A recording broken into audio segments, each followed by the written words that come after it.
अस्सलामुअलैकुम। सक्खर से फरीद अहमद और जिया अर्रहमान की रिपोर्ट। सक्खर IBA में मुनक़िद 11वीं कॉन्वोकेशन की तकरीब। चेयरमैन पाकिस्तान पीपल्स पार्टी बिलावल भुट्टो जरदारी तकरीब के मेहमान खुसूसी थे।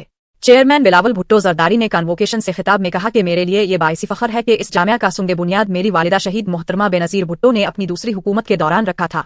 शहीद मोहतरमा बेनज़ीर भुट्टो ने जो बीज बोया था वो अब दरख्त बन गया है और न सिर्फ मुल्की सतह बल्कि आलमी सतह पर भी अपनी एक साख रखता है। उन्होंने कहा कि इस तालीमी इदारे में सिर्फ मुल्क के दीगर सूबों से नहीं बैरूनी ममालिक के तलबा भी तालीम हासिल कर रहे हैं। उन्होंने कहा कि इस वक्त मुल्क में डिजिटल स्पेस खतरे की जद में है और आज की नस्ल को जमहूरी और परअमन अंदाज में डिजिटल राइट्स के लिए जिदोजहद करना होगी। इस मौका पर बिलावल भुट्टो जरदारी ने जापानी कौंसलर जनरल को सुवीनियर पेश किया।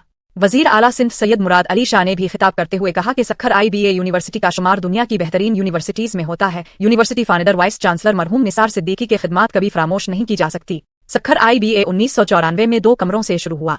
मरहूम निसार अहमद सिद्दीकी और सैयद खुर्शीद अहमद शाह की मेहनत का नतीजा है कि सक्खर IBA यूनिवर्सिटी ऊंचे मकाम पर पहुंची है। कंबर शहदाद कोट में भी IBA का कैंपस खोलने जा रहे हैं।